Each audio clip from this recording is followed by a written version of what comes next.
In order to set up your first game, go ahead and lay out the 4 quadrants in any order you'd like, along with the destination bar on the bottom and the circumstance bar on the top. These can also be placed on the sides of your game board, depending on how much space you have on your table. So the first thing you're going to do is place the circumstance deck at the top of the board after you've shuffled it. Then we're going to draw 5 cards and place them face up in the 5 slots across the top of the circumstance mat. Once complete, we'll go ahead and shuffle the destination deck and then place that on the bottom of your game board. You'll take the 6 relic cards, shuffle them, and then place 4 in the 4 open slots at the bottom of the destination bar. These are the 4 relics that you will have available to your heroes as you play the game. Next, we're going to draw 2 destination cards and place them on top of each of the relics that you have in play.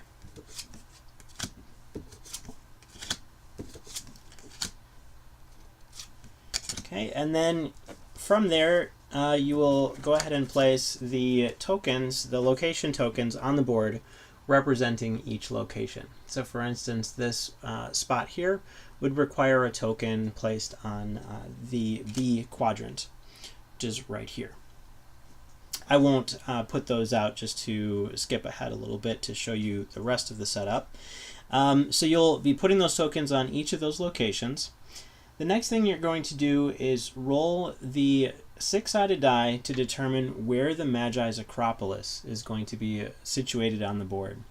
The Magi's Acropolis is going to be a small hex tile that is a hex surrounded by a ring of hexes. And there are 5 enthralled cities on the board. So you're going to roll a d6 and you're going to ignore a result of 6. So we rolled a 4 in this case, which means the Magi's Acropolis would be placed on top of the 4th enthralled city there. Okay, the next thing that we're going to do is roll to see which city our heroes begin in. So we're going to roll another d6. Okay, and the Magi's Acropolis is treated as having a roll of hex as well as the roll that is currently on.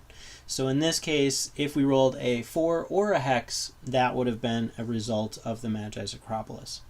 We did roll a 3, which means we would actually be starting on the 3rd city. Okay, so not only are we starting on this city, but we're actually wandering outside of it. We do not begin inside that city. So we're going to roll another 6-sided die and wander outside this city. So we would start in this location here. Now, based on the location we roll, you have different statistics. So if we look on page 21 of the rule book, you will find that each of the 5 starting cities has different statistics. For instance, city number 3 is Connacht. The best apprenticeships for the art of smithing used to be found in the city of Connacht. The sounds of hammers on steel went on from dawn till dusk, and sometimes through the night.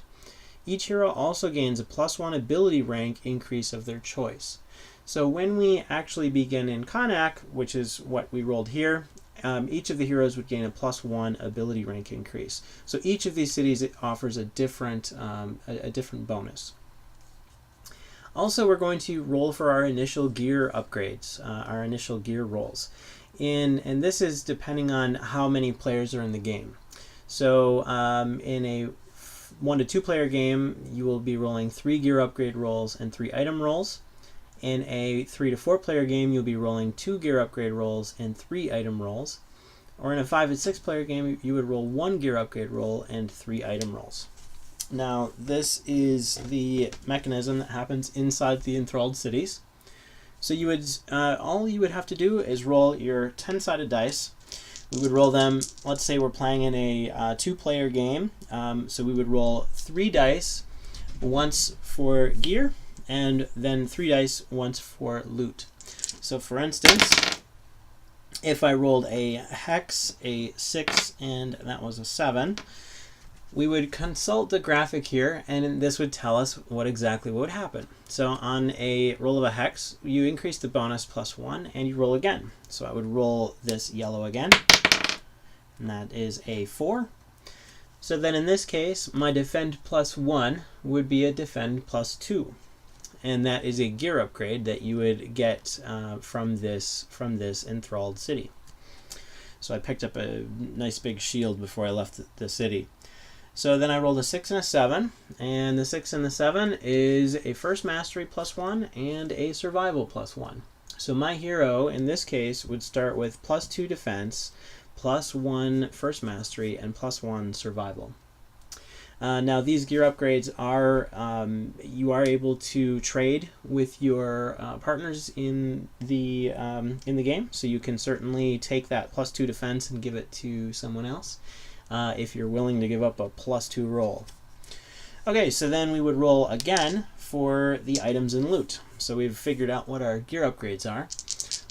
We would roll 3 dice, and in this case I got a 2, a 9, and a 7.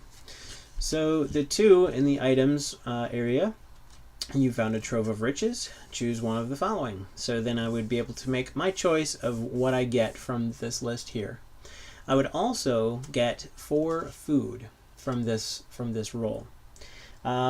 Likewise, on a roll of a 7, you found an old alchemy shop. We get 2 moon root, and we would get 6 gold in that case.